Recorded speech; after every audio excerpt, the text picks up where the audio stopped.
awesome, awesome. Well, just some upcoming events that we have. We're going to be celebrating Access Day on January 21st. So we'll have cake and we'll just do an open house here for the January 21st. And we normally do our summit every year around October and November. We didn't do it this year, but we're going to launch it again in 2022. And so we're planning it around National STEAM Day. National STEAM Day is November 8th. And so we're going to do our summit the weekend prior, or the end of the week prior. So Thursday and Friday, November 3rd and 4th. And in celebration of STEAM Day. So looking forward to that. So we have plenty of time to plan that in, and we hope to bring in some national level speakers to be a part of that as well. In terms of collaborative grant writing updates, the NSF Includes Alliance, I really didn't know what that was when I first started working on it. It's turned out to be, it's been a beast to work on, but in terms of what it will look like on the local level, this is more of a systems approach than what I realized. And so I've been really knee deep in building partnerships with other universities around the nation to basically pull together other similar networks that are doing similar work in other regions. And so it's been interesting. I think at the end of the day, we still will be able to fund. My hope is that we'll be able to fund some of the collaboratives that or some of the work that we're doing here, but we're focusing on with this grant, after looking at all of the partners and making sure that we align with the goals of the grant, looking at bringing together, or emphasizing rather, girls of color in middle school. And so I'm really excited about that, because that's getting back to just a love and a passion around equipping girls of color, Black girls, Hispanic, Indigenous girls for STEM. And so, so more to come on that. That in terms of partnerships, as a part of that, I'm working through the budget so I can be able to communicate to our local partners what types of incentives would be involved if you would like to sign up to be a part of that collaborative. So more to come on what that will look like. And then the self-sufficiency fund, right now, the way it stands is we did a needs assessment to understand what are some of the needs of the target audience that we're going to be working with for this one, and healthcare was the #1 area of interest. So that gives us the justification that we needed to be able to move forward with our collaboration, because we wanted to make sure that what we were developing, that it will fit the needs of the audience. Because of the nature of this particular grant, if we don't meet the numbers, the recruitment numbers, we would have to give that money back. And so we don't want to put ourselves in that position. Bless you. And I'm so happy that Kara is on board and helping to take the lead on this grant, because she's just really, she understands this world just based on her previous experience. Awesome. That sounds exciting. Yeah. Yeah, so thank you for providing the connection with the employer. I saw where Laura suggested meeting. And so I also communicated with the program manager for the fund, and she reached out to me. She said, "Are you still applying?" Because she remembered that my initial goal was to submit, before the end of the year. Also, what we've been doing is looking at other organizations that have submitted similar grants and meeting with their staff to understand, what are some things that we need from an administrative perspective to make sure that we can administer the programs. And then also the other tech area that we want to bring in is, I mentioned providers here, training providers. The second area is computer user support. And so that's been an area in the program that we've been wanting to develop for a while. I have some curriculum that I've developed outside of the nonprofit that I'm looking to bring in at some point for the computer user support. So, but we want to start with one discipline so that we can be successful at that. And so that's what Kara's going to follow up with you on, about how can we begin with healthcare as the pathway, and then from there we can add in other options.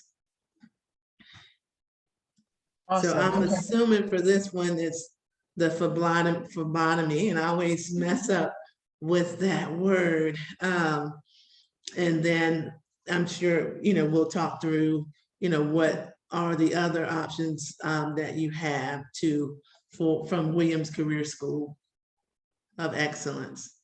Okay. Awesome. So we're still moving forward with that grant. And those are the only two that we can handle right now in terms of capacity. We did receive we haven't received it in hand, but we did receive approval from the city of San Marcos. And so there will be some funding available to fund some students in Williams Career School, because we wrote you into the grant. So we just gotta redo the budget, because we asked for 75,000, we got 40,000. And so we need to make sure that for all the partners that we communicated in the grant, that we can, what amounts can we pay out to each partner, basically. Yeah, that makes sense.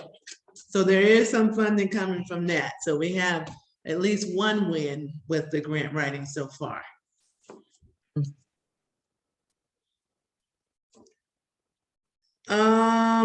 Other than that, we just wanted to thank you for your support and your continued support on a monthly basis of this work. And you've been one of our stable supporters, and we just thank you. We met as a board last Saturday, or was it 2 Saturdays ago? Last Friday, okay. And we had our annual board meeting, and just what stood out was just those who have been faithful and committed to supporting us. And so you have definitely been one of those people. So we just want to thank you.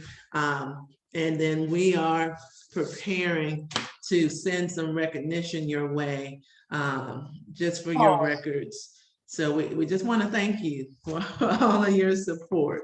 Well, thank you for that. Well, I mean, we're connected and we're serving the same community. So I think it's important for us to collaborate and, impact people and give them what we know that will benefit them and elevate them. So I'm excited. Yes, definitely. And other than that, other updates, we will have some staff updates in the new year, where we're bringing on new staff and planning for that. And so we'll make those announcements once those are solidified. And anything else that I missed in terms of announcements? Did you want me to say anything about the meeting from yesterday? I went to the collab meeting. Oh yeah, okay, sure.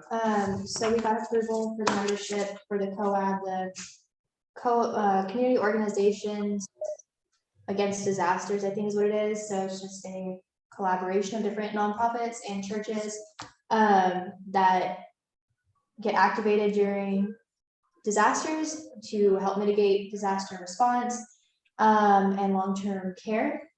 So and so definitely, Laura, your organization your nonprofit, you should definitely plug in with COAD. If you could send her the link Yeah, as well, that would be a great one to plug into. Okay. I went to their meeting yesterday. It was really informative, really exciting. Mhm. And our membership application didn't get approved, so we're now Okay. part of COAD. And this is for, you said, responding to national disasters. Is that what you were saying, Mallory? It's local disasters, but yes. Oh, So, that's in pretty the event of awesome. something that happens, like the ice storm that happened or the floods that keep happening, Mhm. we would be activated for things like food distribution, and other ways that we can help. And then there's other organizations that are part of this COAD that are activated for other things like, sheltering community members or providing food, water, debris cleanup, and donations and things like that. So they do the planning process and then they do the activation process. That's cool. And yeah, they also, I forget the areas of support. I know another area that they're looking at in terms of from a like in terms of spiritual support is one area, Yes, right? spiritual, for health Mhm. and mental health. They're looking for physical health and then spiritual and mental health. Mhm. Help. I have the symbols real quick. So through our parent organization, we signed up to provide, basic needs as well as just that emotional, spiritual support. So Gotcha. more, so I think that, definitely is something to be aware of and is a way to connect with other local organizations that are in position to respond to disasters. And so it's just starting out. There's no fee to join. You just plug in and there's different work groups. And so you would sign up for a work group and, in the area where you would, but, mostly provide support. Another coalition that we need to follow up on, because I haven't had the time to plug in, but would be the homeless coalition. So I'm not sure if you are aware of that, but there is a homeless coalition. And there's a lot of funding coming down the pipe for homelessness. If you're doing anything in Austin, there's a collaboration of Black organizations. There's like a coalition that's building, but I forget how many millions of dollars has been donated to each city, really, from a federal level. There's money that's being donated to cities to tackle homelessness. And so there is some funding here. There's an organization called the Home Center. And so during the freeze, they were out there putting people in hotels. Wow. Yeah, and providing for that, providing for those needs. And then so I know that there is some funding, but they haven't had like a call for proposals for just homelessness. But I did see one come through Austin for that. If you know, you probably do, oh goodness, look, is her name Latrice? Oh yeah, she does the laundry. Was a homeless organization out of Austin that she serves as the CEO for. I would have to find it. I'm trying to remember her name. I'll tell you in just a moment. Okay, no worries. So what I try to do is stay connected to what's going on there as well as here, Okay. Yeah. just in terms of, and it's, what types of resources are out there. And then, let's see, homeless. I'm gonna just do a search for homeless. And it may be, Ebony Trice. Oh yeah, Ebony. Yeah, she does the, I'm aware of her. Yeah, she's a part of Black Women in Business. So she, someone had forwarded me an invite to, and this was before Thanksgiving. But there's a Black BLC Homelessness Coalition. So I forget what, I know B stands for Black. I forget what L and C. It may be a consortium, but it would just be good to plug in, especially if you have students coming from Austin area. I do, yeah. Yeah, so you could definitely probably justify that you're providing services, you know, in Austin. Mm. So that's another resource that comes to mind. And then in terms of others, I think that's it for now. That's the one that came to mind that connected to what you shared, and then just gave me these different chains of thought around that. So other than that, I mentioned, you know, staff changes. So looking forward to getting some help, you know, more help in the new year. And then also, we're just doing some more alignment. We're starting to just function more out of the parent nonprofit organization. And so getting involved with food distribution. And so with this center here, the University Community Resource Center, you know, we had initially, my vision was for the private office space to rent that out. And so we hadn't had that happen. And so I haven't had any takers on that. And that's okay, because, you know, I believe that we renewed our lease. We're going to continue in this space. And I just believe that the Lord wants me to repurpose that room. And so we're turning that room into a food pantry. So, Okay. yeah, so if you know of, you know, families that may need food and that type of thing as well, or clients that you may work with. We did our first food distribution last week on Awesome. Oh, I did see Saturday. that. I did see that. We were out of town. So, oh, Mhm. that's pretty awesome. That's awesome. Yeah, so we picked up much more food than what we needed, and we need to also make sure, and we had reached out to First Baptist, because we want to make sure that we're not duplicating, you know, efforts, because they do a food distribution on the second and fourth Saturday. You know, we want to make sure that we provide another option as well. So Yeah, so that's those are some other, you know, that's another thing that we're doing on top of that. But also in the new year, we're going to be doing away with memberships as well. And so yeah, because really that model hasn't, I think that as a board, what we've decided is that there's ways that we can fulfill our mission without having a membership model. And so what's going to happen is you're currently set up for the monthly distribution. And so as of December 31st, that's going to discontinue.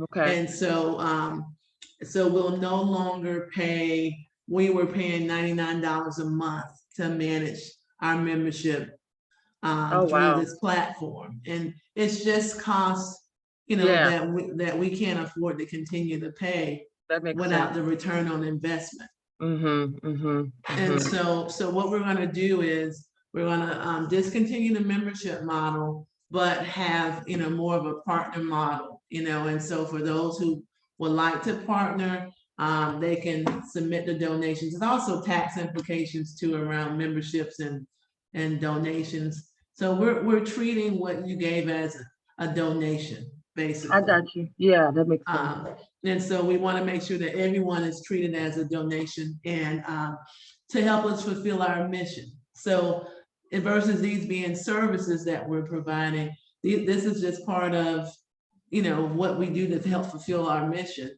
around, you know, providing resources and funding for faith-based and grassroots organizations to bridge the STEM equity gap, you know, in our community. And so, so Definitely. that's going to be the major shift. So there's going to be communications coming out around that. You were the only one affected by this, so I thought that I would talk to you one-on-one or Oh, send you yeah. an email. And so since it's just us, other than the board members who give on a monthly basis, and those who you had referred, and thank you so much. There were definitely Norris. She just went ahead and paid, for the full membership for the year. And so, we have her listed here as a thank you for her support as well. And there were a few others who did that, through their organizations. And so, so wanted to update you on that change too. Awesome. Okay. Yes, yes. Yes, yes. So other than that, you've met Shannon Yes, nice Builder, meeting you, and Shannon. so Nice to meet you. we're Awesome. preparing for, we're going to continue doing the summer camps. And so in the Okay. spring, we'll be gearing up for summer camps. But then also in the spring, we're going to start doing an after-school program out of this space. A camp for girls, after-school program for girls.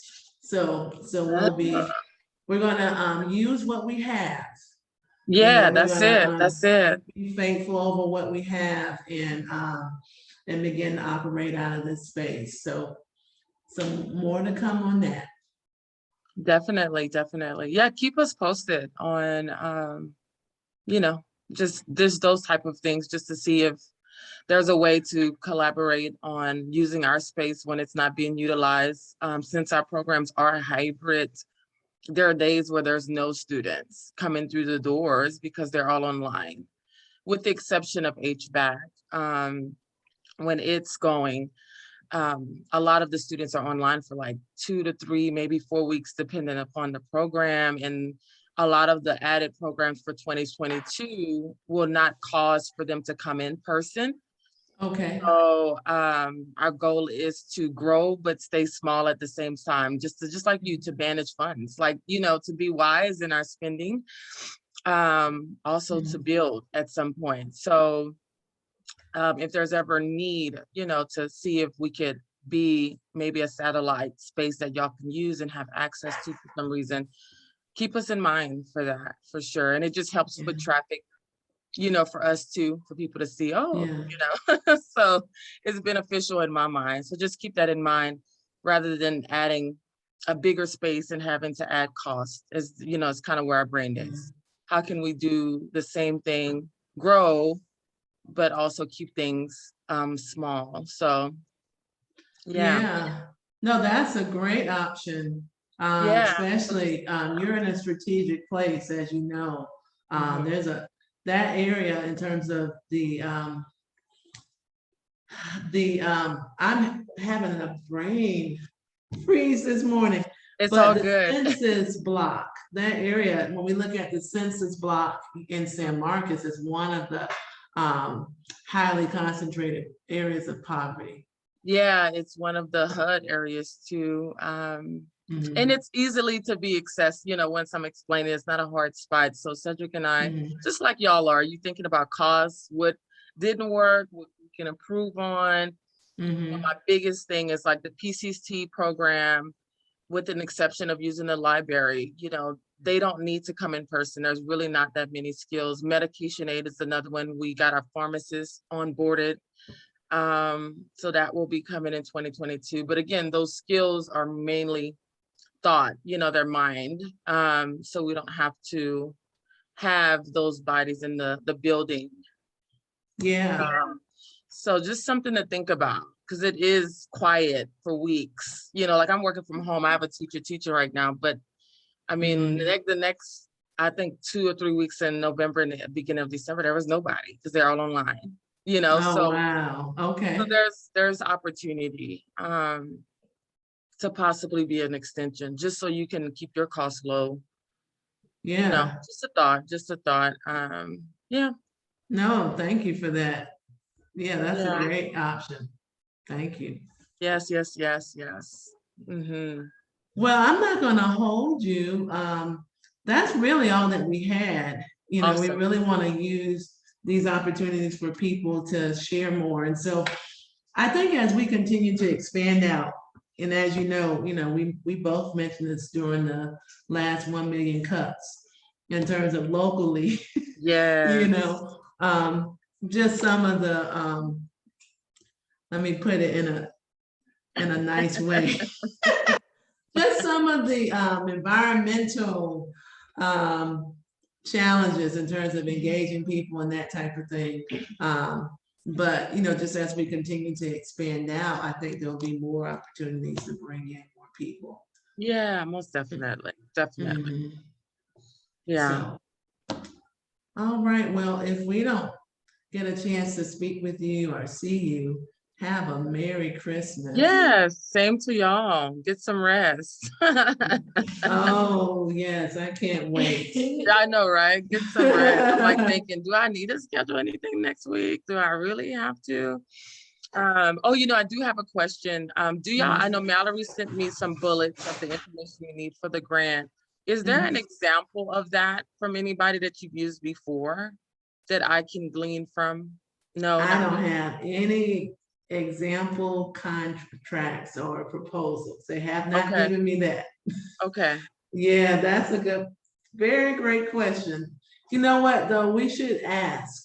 So let me follow up, let Kara and I follow up and ask if any of the successful grantees would be willing to share their grants Yeah, just an example proposals. of it. I'm gonna start writing it and my assistant is writing, gonna help me.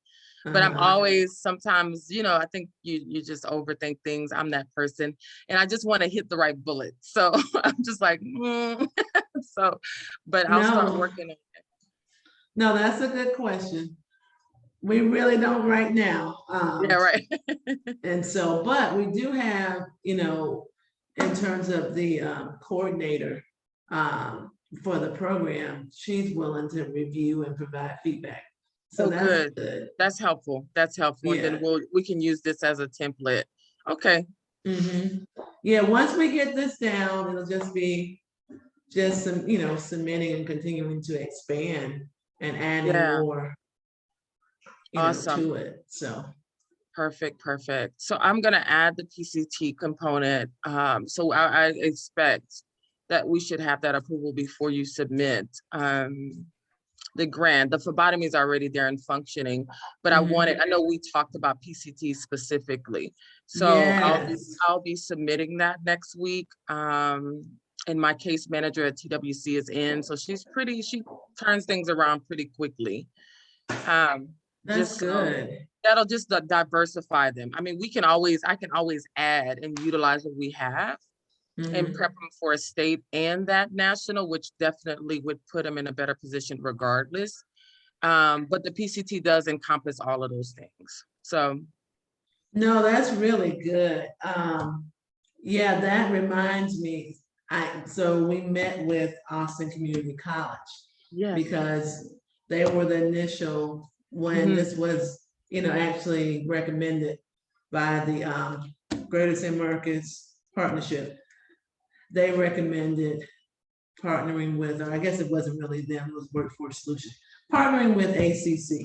Right, and so basically, they mentioned that they are, I think you already know that they're doing the HVAC class over at the library. Yeah, And so, definitely. And so they were, I shared with them that we have a local healthcare partner and that that's already set up. And you have the lab space, everything's already in place.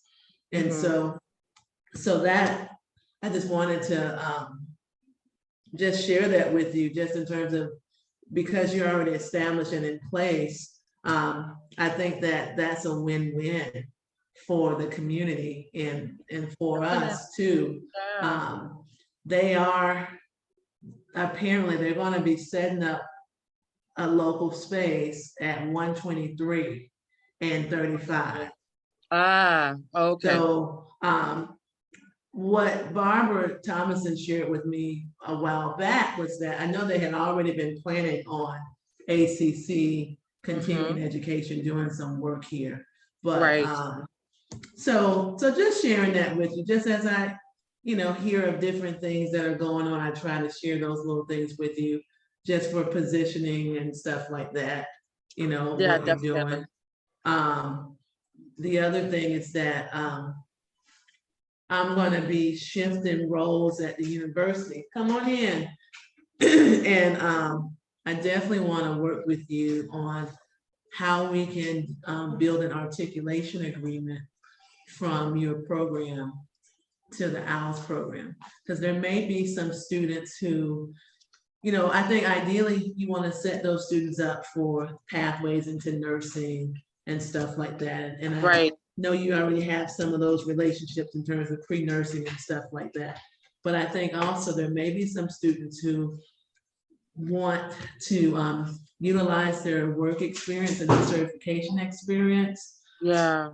to accelerate their degree completion, and that they may be okay with obtaining a bachelor's of applied arts and sciences, for Okay. example. And Mhm. so just a thought in terms of how that could possibly work for those who may want to pursue just a general, bachelor's degree rather Right. than the nursing or, whatever other options there may be in terms of the career pathway. But Yeah. because the work experience that they're gaining working in the field, that could easily be used as credit to gain them work experience, gain them college credit based on our prior learning assessment option. I got you. I got you. Yeah, if you go to the AWLS, Yeah, I've seen that. Mhm. awls.tnstate.edu website, it talks a little bit more about that. And we could meet with Dr. Todd Sharon. He's really the coordinator of that program in our department, and he could share, more information around that. But we've already had been working with ACC and building those pathways. So I Right. thought it would be good for us to do the same too with your program. Yeah, definitely. Definitely. That's really good. Especially because of the demographics that are coming our way. Our programs are typically more affordable, and they definitely are highly competitive than ACC. They have access to more. So Mhm. yeah, Yeah. yeah. And that's another thing, consideration too. I heard a price point that I forget which program it was, but a program that was $1,600 through ACC, they slashed it in half. Yeah, all of their continuing ed is in half. We're still beating that price. Yeah. So I think it was strategic for COVID, and I'm on faculty there. I actually teach, do some supplemental teaching for them, so I know how their continuing ed work. Okay. Yeah, I've been on staff for like 6 years. Okay. So I know exactly the pros and cons, and it's a big school, so that's that caveat to that, right? Mhm. Yeah, but they Yeah. did serve, to help with COVID, which is so good. But when you're dealing with a population that can't afford even that, you definitely have to think outside the box. And we've had students definitely supplemented by WIOA. We are one of their preferred providers. And then also our nonprofit, we've been able to provide some awesome scholarships. Yes. So, Definitely. we need as many hands in this pot. So, Oh, yeah. So, yeah, more than anything, just sharing with you, just the lay of the land. And yeah, I thank know you're you. already aware of that, but also, we're committed to continuing with our partnership. And Yeah. so thank you for continuing the work that you're doing. Yeah, thank y'all. I appreciate it. Keeping me in the know. Okay. All right, well, we're gonna transition to our lunch and learn. I know we still have a little bit of time. Thank you, Randy, for How's it being going? here. Good, how are you? Good. Pretty good. Good. Have you met Laura Williams? I have not. Hi, Laura. Nice to meet you. Nice to meet you also. Nice to meet you also. So Randy is the founder and CEO of Tech Rescue. So, you want to share a little bit more about what Tech Rescue is? Yeah, so we basically are cybersecurity and IT technology for small and medium businesses, basically. We might be a complete IT department for a business, or we might be there maybe just doing their cybersecurity aspect, and they have boots on the ground, if you will, at the business. And then we also have a team at our company that does web development and search engine optimization. So that's pretty much it. I'm just gonna upload this, that way you can go ahead and get set up and everything. That's awesome. Nice to meet you. And so Laura, I know you're getting set up. That's all right. I can hear you. You can in, move it, Mallory. task mode. I'm sorry. That's okay. I can hear. And so, Laura, if you want to share more about your work as well.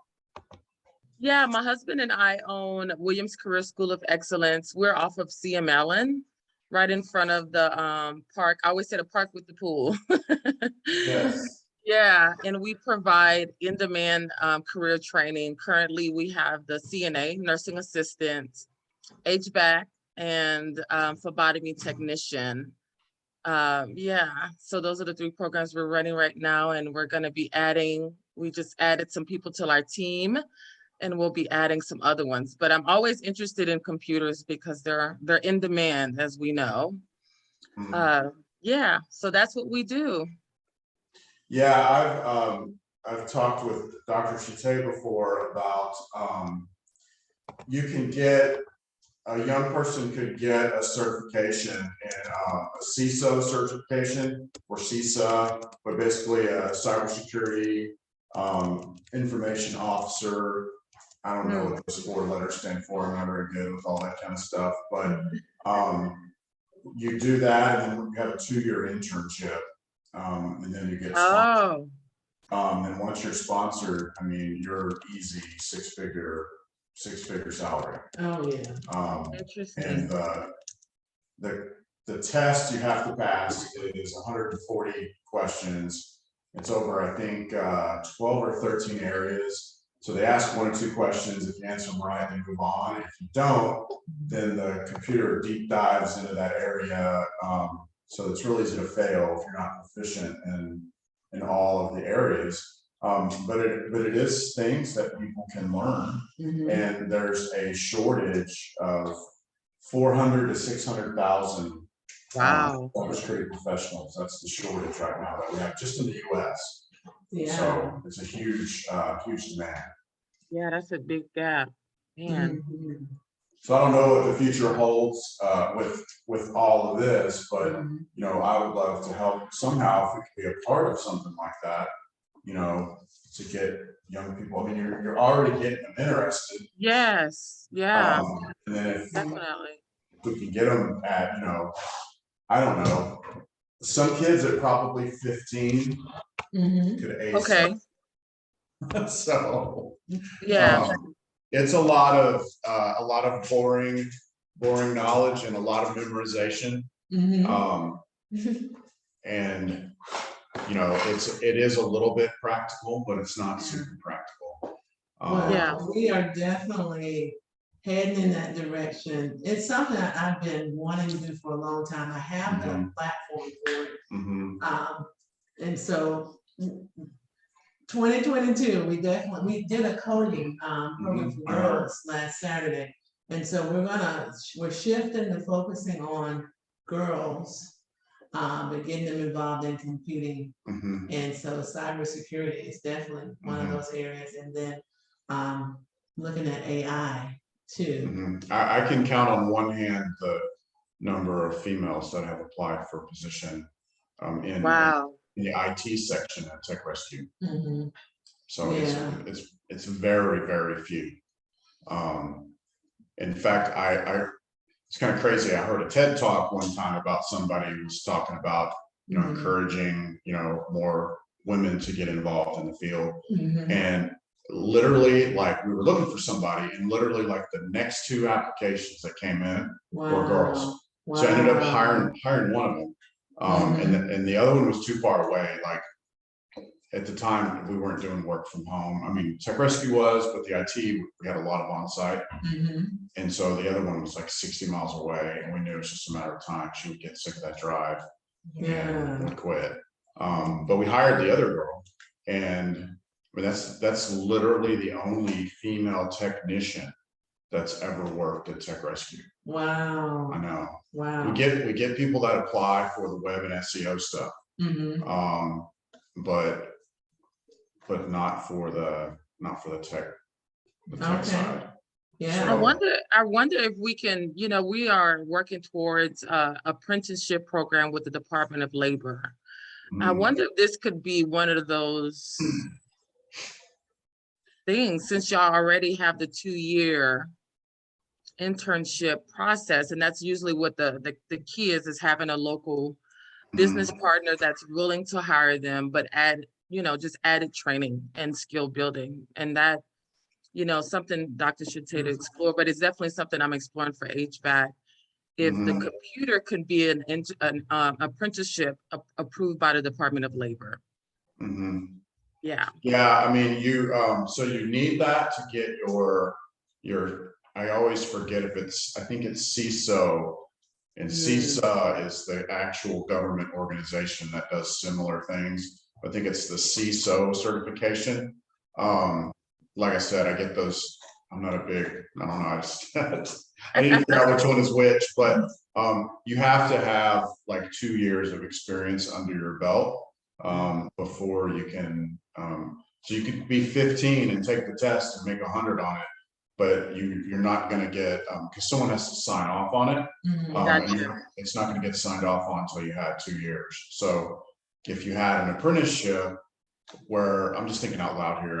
Yeah, I mean, this is the way we create stuff. It's all And I'm good. not trying to tell y'all how to do y'all's job, because I'm not sure how you do it, but if you had an apprenticeship that was 2 years long and they worked, you know, 20, 30 hours a week in the real world, maybe they would have to, maybe the apprenticeship has to be 3. I'm not sure, but they work to get that experience, and then they can work on, you know, passing that test. Yeah. It's expensive too, so it's like $750 a pop to go take it, and you don't get retries. I mean, you can retry, but it's $750 if you retry. Yeah. Yeah. So you That got adds a lot of pressure. Well, that's for the cybersecurity, right? Yeah. Yeah, that's definitely something I'm wanting to talk to you about. And then Laura, for the apprenticeship, would love to explore that more. That sounds good. I in 2005, I developed the Technology for Life program. Yes, I remember that. Technology literacy. And so we've been working to build a partnership with CompTIA to offer the A+ certification. And so that may be something that we could partner with you to provide that through your apprenticeship model.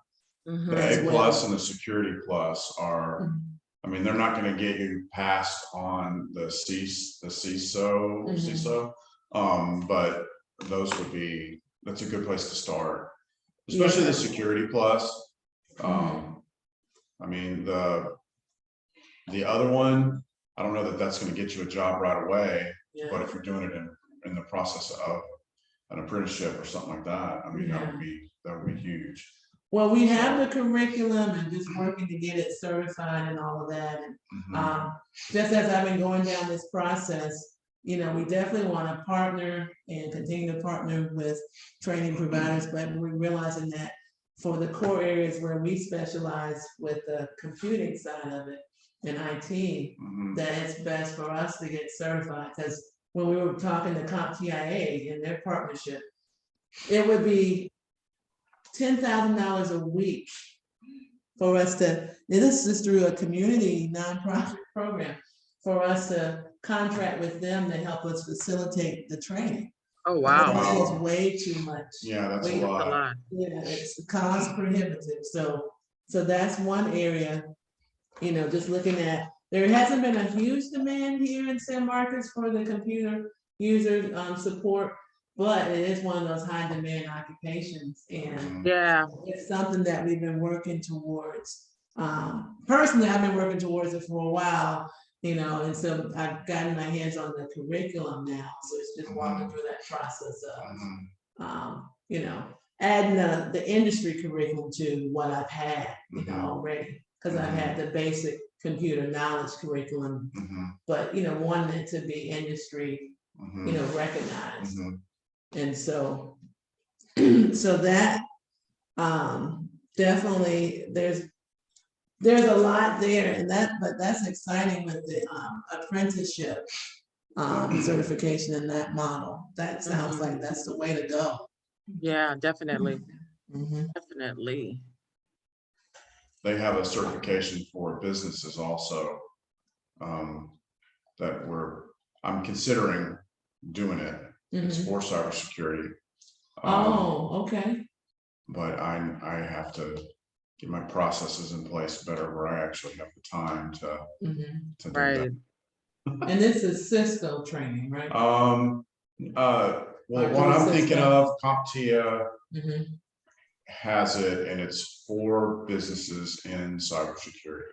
I don't Oh, know okay. all the details. I know I'm in a peer group, and a few of the people in the peer group have done it. Okay. So I think there's less than 250 businesses that have done it so far. Oh, So wow. it's pretty new. Yeah.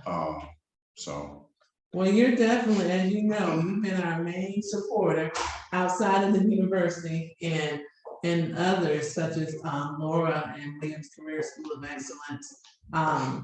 And so we definitely want to build, with you and continue to build upon that. So thank you for being Thank here. you. And I just had a small token I wanted to present you with. all right. We have more coming, but this Okay. is just a certificate of appreciation to Tech Rescue LLC in recognition of your support and financial contributions to the Access Network in 2021. Thank you. Appreciate So, that. thank you. Awesome. Can we get a picture before I leave? Yes, Post it on Facebook. make it official, right? Facebook official. Yeah. I was thinking if I could get on Wi-Fi, I could join the Zoom meeting and I could do the presentation from here. Then we all could see it and project it at the same time. Oh, okay. And she'd be able to see it. Yeah. The clearest. Okay, that sounds I good. mean, we could all see it. Or I can do it through the projector directly. No, I trust your judgment on that. Are you hanging around for the presentation? Yeah, I would love to. Not to put you on the spot. Are you hanging around for the presentation part, Laura? Yeah, that would be awesome. Okay, awesome. So that would probably would work, except I don't have the Wi-Fi password here, I don't think. Okay, it's easy. And today is her birthday. The baby girl. It's Shekinah with the H, Yeah, I 1976. saw that. Birthday girl today. I was looking at her pictures. Wow. Yeah, 2 years old. I can't believe it. Wow. Oh. So she's a December baby like her mom. And her dad. Yeah. Oh, that's right. That's Her right. dad's birthday is tomorrow. Wow. Yeah, that's right. Y'all got a lot of y'all like Capital us. S or little s? Capital. We have a lot of celebrations in December too. Yeah. Oh, why the 1976? That's my birthday, my birth year. Oh, okay.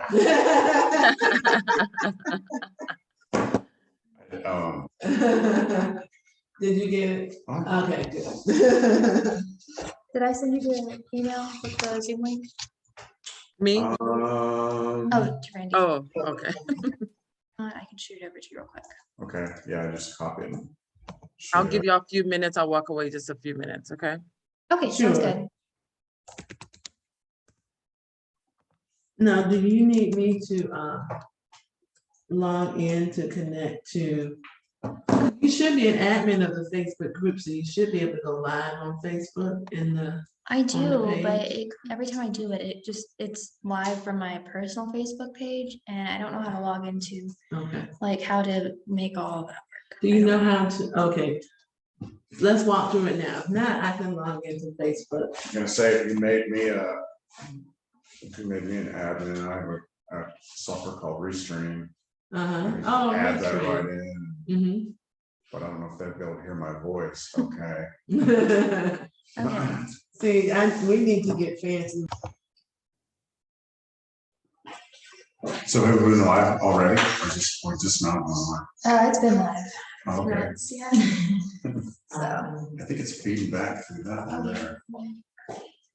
What's it saying? Oh, it's not even recording. There Are we you go. on mute? You have to say got it. Yeah.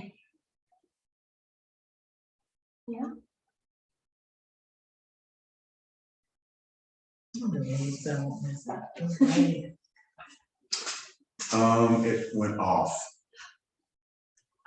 Zoom died, it's no longer. Oh, I think she left the meeting. Did I end the whole thing? No, you just left the meeting. I'm here. It's on Facebook now, is it? Okay.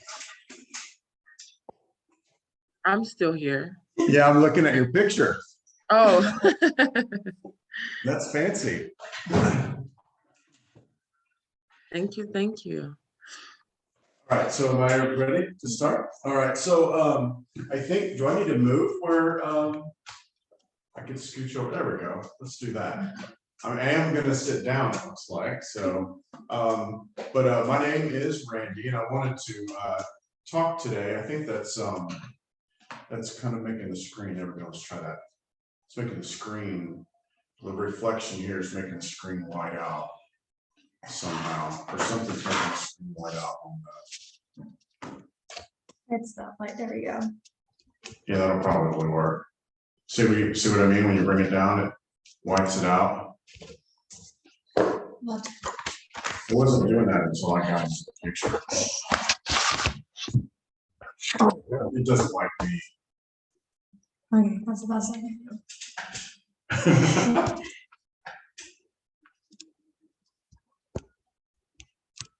Okay. Dang it, keeps whiting out. Like, Okay. I think it's trying to pick me up, so I can just stay out of the picture. I think it's trying to pick me up, and when it does, then it makes my face brighter, and then that just gets where it's washing out the whole screen. So, but what I wanted to talk about today was just spend a few minutes talking about the current cybersecurity landscape and how things have changed and what we need to do about it. It's such a big deal that we're hearing pretty regularly from all the way from the president's office down. We're hearing warnings and you know, people saying, hey, you need to do something about cybersecurity. So just want to take a few minutes to talk about that. Before I get started, my name is Randy, and this is my wife, Debbie. This was when we were on vacation a couple years back, down in Galveston. So on a family vacation down there. I love vacationing at the beach. So it's one of my favorite places. In fact, it's one of the only places in the whole wide world where I can truly relax is out in the water, because I can't take my phone out there for one, and you don't want to leave your phone on the beach while you're out, 200 yards off in the water. So what do? You end up leaving your phone back in the hotel. So we have 4 children. The oldest is 26 and the youngest is 15. So we have a daughter who is 24 and who is married. So, and we have a son-in-law too. No grandkids yet. So one of my life dreams is that. And then I also, this year in 2020, I co-authored a book called Managing Your Business Risk in the Cybersecurity Minefield. And it was It's a book just talking about how things have changed and strategies that you need to use to stay safe. So I'm going to look at some of the stuff in there while I kind of go through this presentation. The presentation is about 15 minutes. So then there's a time at the end where you guys can ask questions. So here's the new reality. It's no longer if you're going to be a victim of cybercrime, but when. And what I like to tell people is, if you had a house in Port Aransas, back to the whole beach thing, I love the beach, right? If you had a house in Port Aransas, are you going to ever have to deal with a hurricane? I mean, you are. Oh, yeah. You have, there's 100% guarantee eventually you're going to have a hurricane. So some of them are going to be small. They're going to be no big deal. You know, they might knock over a palm tree. You might lose a shutter. You have to go replace that. And then you're going to have, you know, every so often you're going to have hurricanes, like when we had, like, what was it, 4 or 5 years ago down there, that was like a tornado went through, or like a bomb went off and destroyed many homes. And our cyber reality is that the hurricanes are coming. It's not a matter of if, but when. And then what are we going to do to be prepared for them? And we kind of have 3 options, if you think about it. One of them is to lose everything and eventually go out of business. In fact, we'll see a statistic here in a minute, but over 50% of all businesses that get hit by cyber attack are out of business within 6 months, which is insane. So if we do nothing, that's really our chance, is that if we do nothing, we're just going to go out of business when it happens. The other option is to have a data backup. So everything's backed up and we can come back because we have a data backup, but be down for days or weeks. The average attack takes several months actually to completely get behind you. Especially if you only just have backups and you're trying to just restore for backups. And then option 3 is to be ready to recover in a controlled and predictable manner within minutes or hours. And so it's just like going back to the whole, I have a house, and I don't have a house, but if you had a house in Port Aransas, going back to that whole example, you want to have plans in place. So when the hurricane comes, you get back into action as soon as possible. And that could be, you know, from my shutters actually aren't bolted down. I can actually fold them over and cover the windows. It could be simple as that.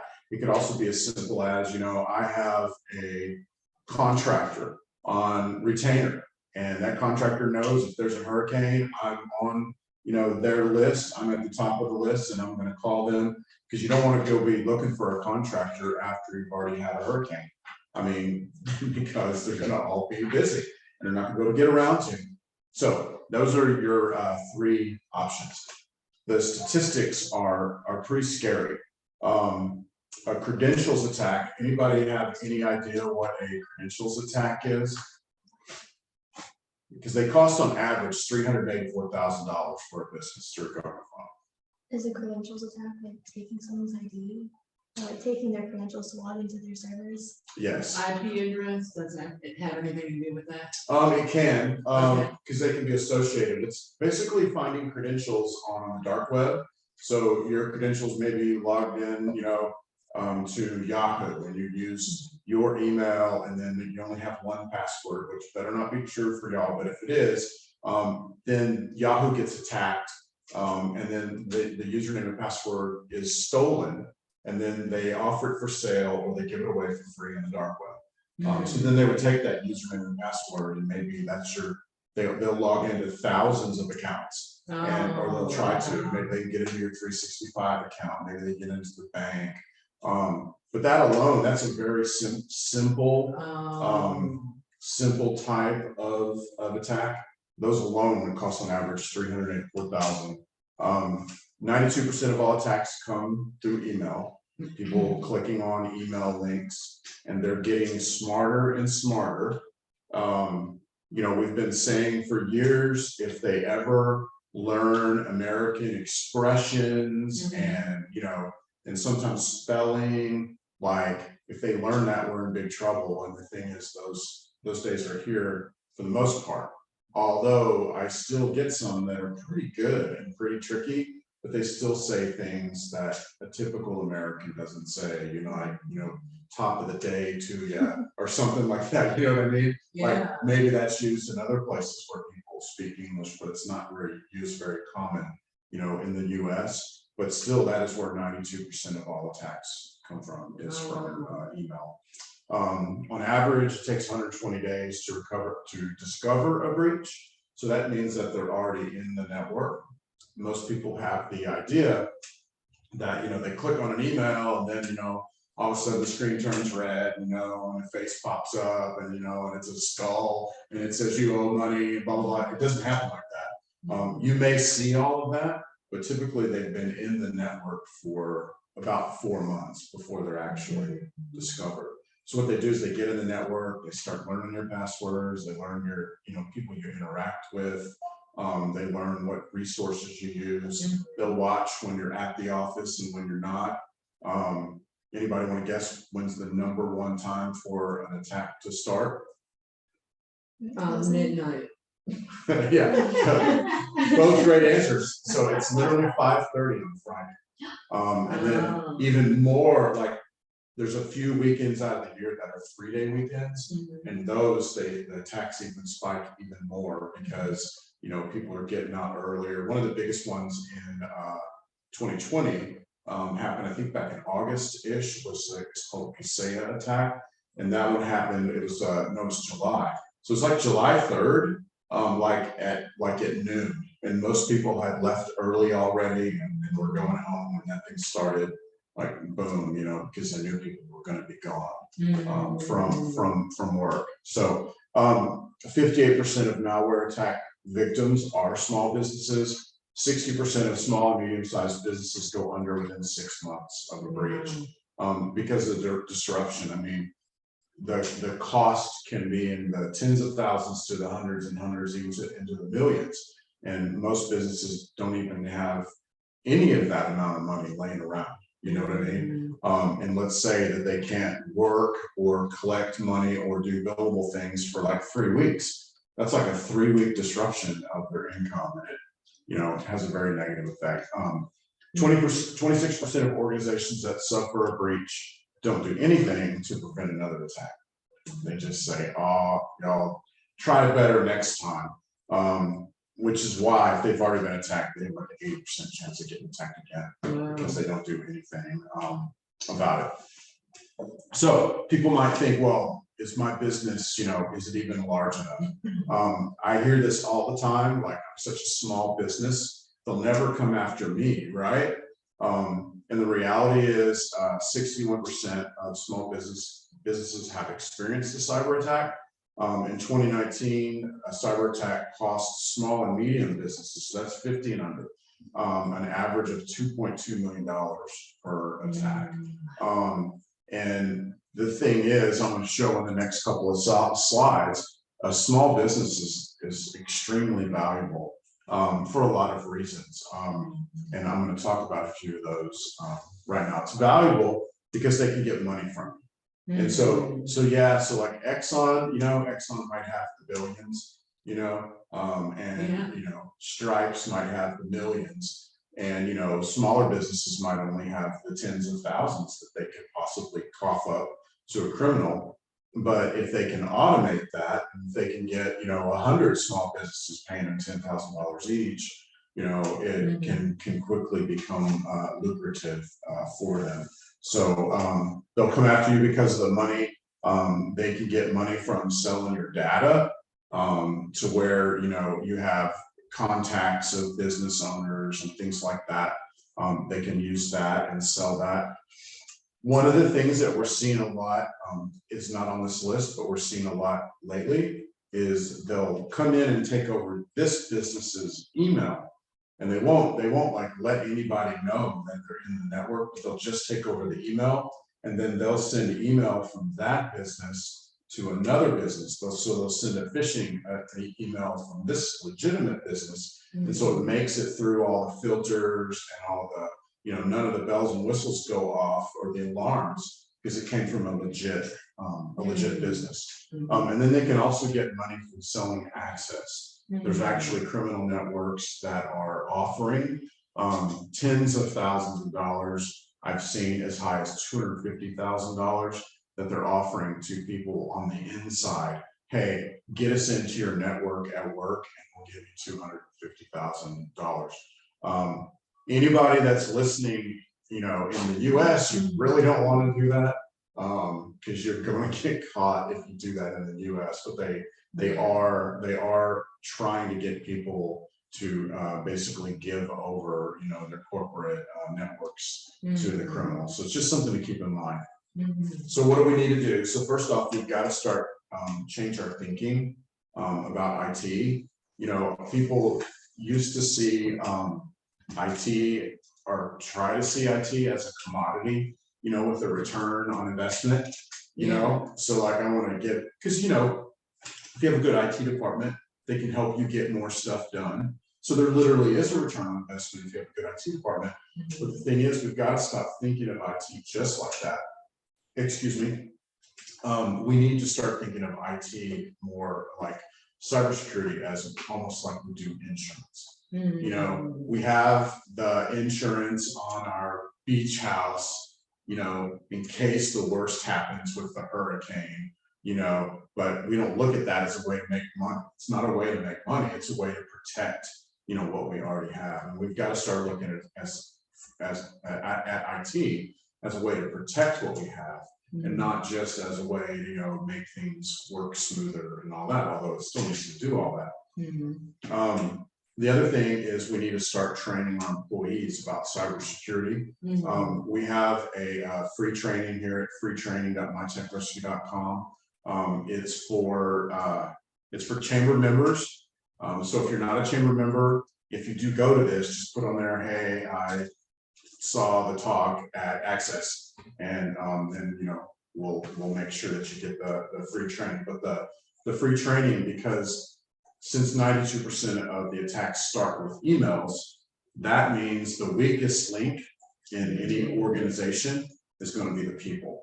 And so like something you got to do right off the bat is just start training everybody. And you know, I'll give an example. You know, this is my wheelhouse. Okay. I'm older, obviously, and have been doing this since college. I was literally my senior paper at A&M was about network security, but security in general. Like this is like, I love this kind of stuff.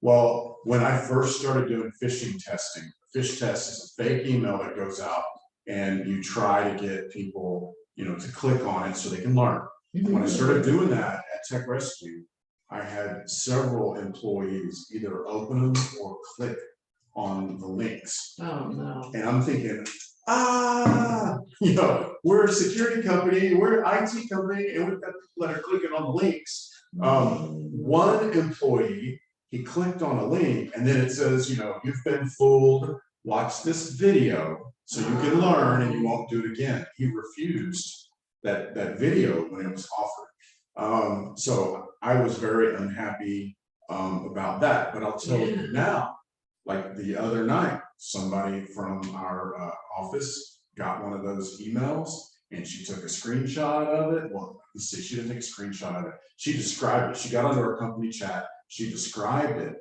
and she was basically asking about it and warning people about it. And that's a great example of how it raises the water level, where there's even times when we'll see one and it'll get posted and we all kind of talk about it and we kind of make fun of it, you know, but it has literally raised the water level to where people are less likely to click on it. So the other thing is to start educating yourself. You can go to stopransomware.gov and I'll tell you the front page is great. Couple of links down is great, but you go much more than that, you're going to get into these like white background with just miles of text, and it's all nerd stuff, and you know you're going to get lost. They haven't, you know, they started off with a really great looking website, The top level links are, I mean, the whole website's supposed to be for your average non-technical person, but really it's just the top section and 1 or 2 links down. It can easily get overwhelming. So don't freak out if you get to one of the overwhelming links. But there's a lot of good stuff on this site overall. And there's a lot of things that you can learn from that, because you really need to be educated. It's like, just pretend that we all live in Port Aransas. You know, you got to know what hurricanes are and what hurricane season is, and the person who's the least safe right now in Port Aransas is somebody that's totally clueless about what's going on. And it's the same thing with cybersecurity. We have to make ourselves aware, and it's not just, we can't just leave it to the geeks and the nerds and the IT people. You know, we have to make ourselves educate ourselves. And then there's a few things here. There's actually the government has a list of 12 things to do with IT. This is like 4 or 5 or however many this is. Training's one of them. There's some other ones that I didn't put in this list, but I'm more thinking of somebody that's like at a business and they don't have anything. So you start with the training. You start learning for yourself, and then here's a few things. Immutable backups just means those are backups that you keep for a long time that they can't get a hold of and change or delete. So if you're just backing up onto your computer, well, they can get in your computer, they can just delete the backups, and then you don't have backups anymore. So you want backups that they can't get to, and they can't change. That's what immutable means. Encryption tied to your network. Basically what that is, not only having a device that's encrypted. So this device, my MacBook, is encrypted. And if you took the hard drive out and plugged it into like a hard drive reader, you wouldn't be able to see my data because it's encrypted.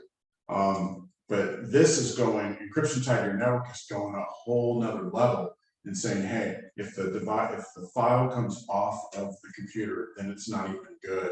Because like right now, you can see all of the files because I'm logged in. So it's like decrypted for a time, but an encryption tied to your network means if it leaves the network, they can't use it. Because what they're doing now is they are not only saying, hey, we're going to encrypt all of your data and you have to pay a ransom before you get your data back. They also say, if you don't pay us, then we're going to release everything on the dark web, which is how a lot of this stuff gets on the dark web in the first place. It's called double extortion.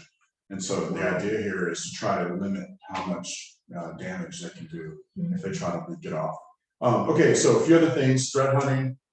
This is more than antivirus. This is just like, it's like AI taking like a big picture look and just saying, hey, are there any threats? Are there any footholds? Is there a place where stuff can happen? The 24/7 monitoring for anomalies is really closely related to that. Privilege monitoring means like your average user not having the ability to just be the admin of their computer. And privilege monitoring means like, I want to install something. You know how normally you get the little pop-up and you click yes and you do it. Well, you don't really know if that's 100% legit or not, right? And so the idea is to basically, if a user tries to do that, then that is intercepted. It goes to an expert who then verifies if it's real or not, and then it comes back. And my voice over IP is running on my computer. I thought I killed it off. All right, there it goes. And then that messed up where am I at? Okay, good. That was fun. No, my slide disappeared. Hold on. Okay, there's that slide. All right. So, and then the next thing is to have a disaster recovery plan. In other words, have a plan. Like, what do you do if you walk into the office and your computer is locked up and has ransomware on it? Do you get a shoe and break the fire extinguisher glass and run around and spray fire extinguisher in the air? Do you turn the computer off? Do you disconnect the network? What do you do? And having a plan. So the big attack that happened on July 3rd, the ACCEYSS plan, could have literally, it was really bad as it was, okay? It could have been completely devastating because there's probably 15,000 30-ish businesses that were at risk. But CACCEYSS had a disaster recovery plan. They saw the attack happen. They got out their book that said disaster recovery plan. They blew off the dust. They opened it up. It's not think it was that bad, but they opened it up, and they had implemented within about 30 minutes. They had their disaster recovery plan implemented, and it severely limited the scope of the attack. So they weren't like trying to figure out what to do or whatever. They already had a plan in place, and so the attack was still awful, but it limited it. So businesses need to have a plan. You know, what are we going to do if we had ransomware? How do we come back from it? And that is it. So if there were questions, I could take questions right now. But that's basically all I was going to talk about. I have a question. How do, so we're talking about the phishing emails. How does that work when it comes to like my cell phone? Because I get those weird texts and people are like, we have a package to pick up at this mailbox. And I'm like, I don't, what, or Wells Fargo, I get text from Wells Fargo, I don't have an account to Wells Fargo. Right. So like, how does that happen? So that's called smishing. Smishing. Yeah. Yes, the SMS, right? Yes, yeah. And then there's also, I think it's called phishing. So I've noticed that personal security software, like I have Bitdefender, it rolled out like 3 weeks ago, a module to where it looks at my texts when they come in, so it can pop up a warning if something like that comes. The bottom line is, if you get a random text like that, no matter how good it looks, like let's say a package has been delivered, well, don't click on the link. Just go to wherever you're expecting a package from, like if it's Amazon or Dell or something like that, and then just look in your order, in your order history, and you can verify that way. Because those are, they're trying to steal, basically get into your bank or something like that, or get into one of your accounts. And what they'll do is that link, you click on it, and it might take you to a fake login screen and say, hey, log into your Amazon account so you can track this package, and you enter in your username and password. And then they have my bank information. Then they have your information. And then what they'll do even then is, okay, now I've got the information. Then they send you back over to Amazon, and you're like, oh, I thought I already did this. Let me do it again. And then that time it's real, and that way you don't really get it. It doesn't raise a suspicion.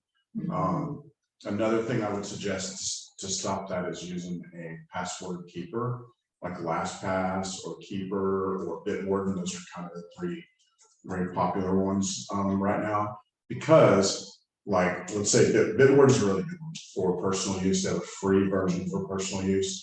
If you click on one of those links and it opens a browser or an app, well, if Bitwarden recognizes the actual website, it's going to try to fill in the password. But if you're, instead of going to Amazon.com, and say that link takes you to amaz0n.com, well, Bitwarden is not going to try to fill the password there. And then also, if you're using a password keeper, you can make really long random passwords that you can't just enter in, and so that puts like a little wall of separation between you and where they want to go, because you don't even know, like I don't even know most of my passwords because they're randomly generated. They're like 35 characters long, and then the password keeper is going to fill them in for me. But if the website doesn't match up, it's not going to do it. So like the password keeper that I have like on my iPhone that came through Apple, is that like an okay password keeper? I mean, it's not bad. It's better than nothing. it's better than up here. Yeah. For sure. I mean, in Apple, Apple typically is pretty serious about security. And if you have a MacBook and an iPhone, then that will fit, because you're in, the, what's it called, the ecosystem of Apple, then it would probably work. Me, that wouldn't work, because my main computer is a MacBook, but I also have a Windows computer. Yeah. I have a Chromebook. I don't use iPhones. I use Android phones, but I have like 10 of them.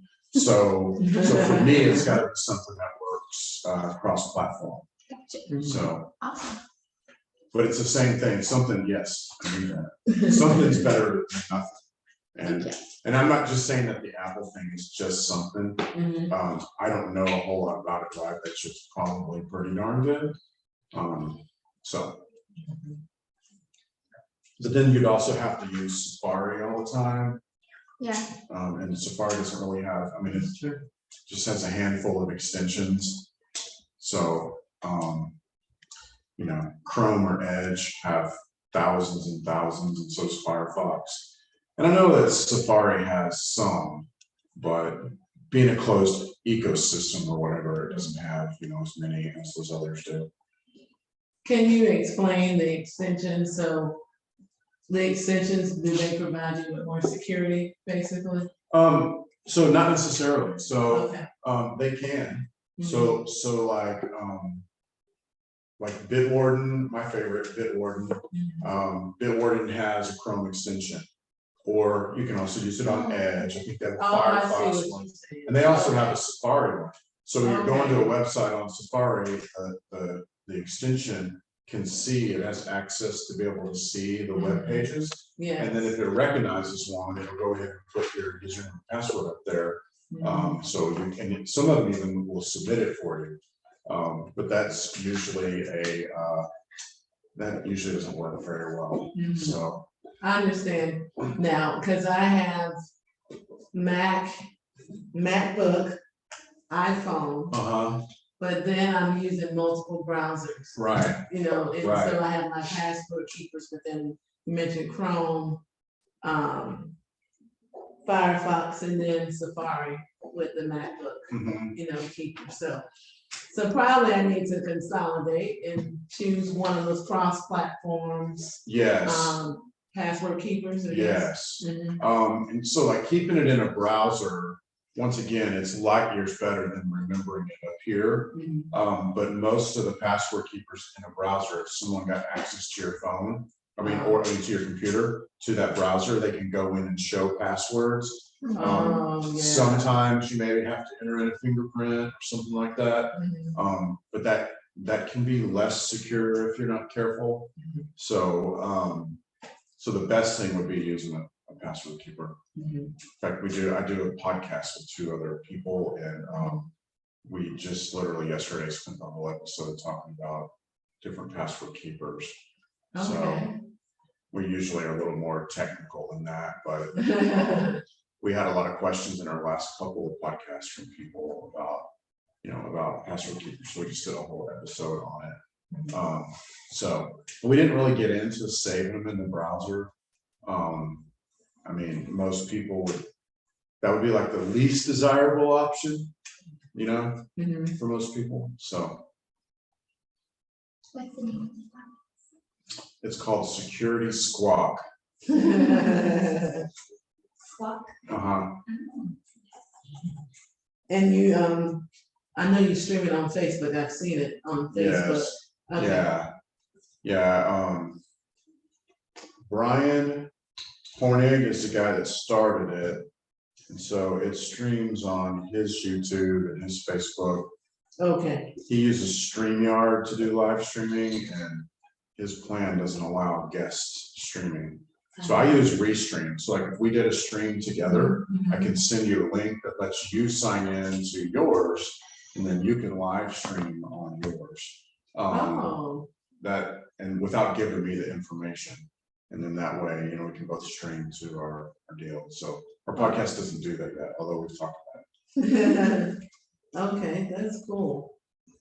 So I know there was a big cyber attack on iPhones. Was it earlier this year?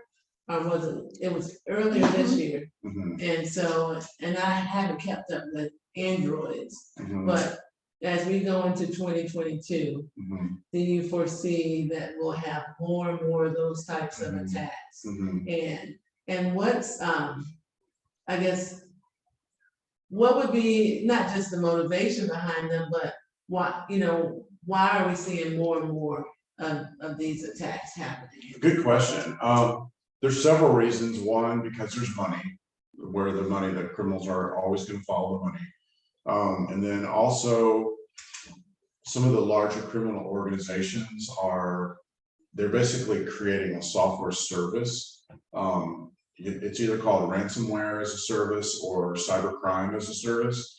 So like, you know how you have like Office 365, that's software as a service is what that is. Okay. Microsoft hosts it, and you just mostly get to use the benefits of it.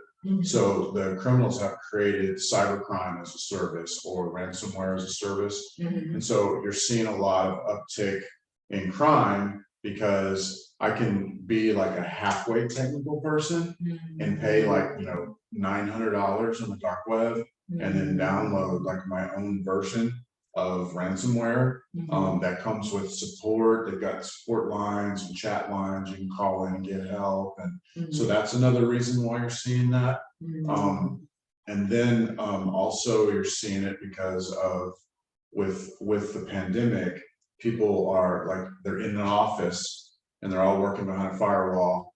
And then, someone gets sick and then they start working from home. Or what we really saw in 2020 was, everybody starts working from home and they're like, hey, I like this better. And then when you're working from home, you're not necessarily as secure. If you don't do anything different, you're way less secure when you're working from home because you're behind a different kind of a firewall. It's usually very, very minimal firewall. You've got, your kids and all that are on the same network, or your roommates or whatever. And, that's another reason why there's been such a big uptick. The one that you're probably referring to on the iPhones was a vulnerability that some nation states were paying a spy company so they could spy on political dissidents. And it only required for an iPhone to receive a text. You didn't have to open it or anything, and they would have full control of your iPhone. That one was known about from like February. Oh, wow. And then they patched it around, I think it was around August 1 or August 15-ish when they patched it. And me personally, I'm struggling to get behind recommending iPhones right now because they took so long to patch it. And I wouldn't recommend like an off-brand of any phone, but we typically right now I'm going to recommend something like a OnePlus or Samsung that like get regularly updated, for these vulnerabilities. Yeah. And I'm just kind of keeping an eye. Apple has like my yellow caution flag right now. I actually had to take someone came to us like highly their business had been hacked basically, and it turned out that they were actually the bad actors were actually using the iPhones. I think potentially from that vulnerability, but they had taken they were using the iPhones and iCloud to intercept basically multi-factor, like get a text to prove who you are, or an email, or you use an app. They were intercepting all that. Oh, and as soon as we got them safe, the bad actors would get right back in. So I had them delete their iPhones and go get Samsung phones, which I knew, weren't having that same vulnerability. And they hate the Samsung phones because they're not iPhones. If you're used to iPhones, it's a big switch. But bottom line, we were able to get the bad actors out of the network and out of the stuff, once we did that. That's rare. We think they actually came in through an iPad that was unpatched. So it may not have been that spy company level, of hacking, but I didn't have any way to be sure. And, and here I was sitting on this, they're obviously getting back in somehow, and sitting on this knowing that there's this unpatched vulnerability. So they had to switch to Samsung, and they hate those. But I like Android, but if you're used to iPhone, You know, you miss iMessage is usually what people miss. iMessage is the number one thing people miss. But, you know, using dumb old Samsung phones is better than, you know, people hacking your stuff. Because they'll use, I mean, I keep rambling, but sorry about that, but they use psychological warfare. And they had the owner of the business, she was in just a bad place mentally because they were in her head. Wow. You know, and because they were in the iPhones, they were really in her head because she thought they had access to everything in the whole wide world. But then once we basically established a beachhead, so we established a beachhead with her personal Gmail account. I had them get on, once we locked that out, I had her get on a Chromebook. So she's on a Chromebook with her personal email, and we just basically built back from there and then built the corporate back around that, and, you know, and got them out. But they were in her head bad. And that's what they do. They want, you know, they want you to be afraid, because if you're afraid, you make dumb decisions. So sometimes you can make dumb decisions if you're afraid. Not always, but you know, like the squirrel that runs out in the road, sees a car and gets afraid, he runs back and forth and ends up getting run over because he doesn't know what to do. And that's, people do that kind of stuff too sometimes when they get afraid. Wow. So I've seen a lot of psychological like tactics being used, like it's been increased since like, I mean, I've been aware of it. They have the kidnapping ransom calls now, which are terrifying. Oh my gosh. But those really mess with people. And if they're not thinking straight, they don't call the police first. But sometimes they're like, what do you need? And then everything is gone. And they'll do that with ransomware also. They will call you and tell you do not go to the authorities. And they will assign somebody to your case. And so the ransomware will have like a salesperson who's like a negotiator. Yeah. That he almost, or she, will play like good cop, bad cop. You know, and you're the business owner, it's just a negotiator for the ransomware. And you know, you'll say, well, I don't have $1 million. I know it's a lot. If you do 500,000, they actually will negotiate that with you to get the most out of you. Yeah. But then they'll also call and they'll say like, okay, we know you're trying to restore backups, you know, or they'll call your employees and threaten them, or say things about them like, hey, if your business doesn't pay, we have personal information in yours, we're gonna put it out on the dark web. It's crazy. I've heard like recordings of these calls. I was a dispatcher for a little while, and so I've heard recordings of calls where people have called and said, you need to listen to this. And it sounds like someone's crying in the background. And it's usually a young girl, young woman. And it's these people who are like, I don't know how they know, but they just know who to target.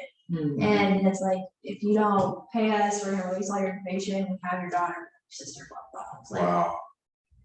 like it took me a minute to realize that I wasn't in the movie and that this was actually happening. And I was like, who does this? I know who does this. That's crazy. It was a rough night for me. I was like, whoa. Yeah. Wow.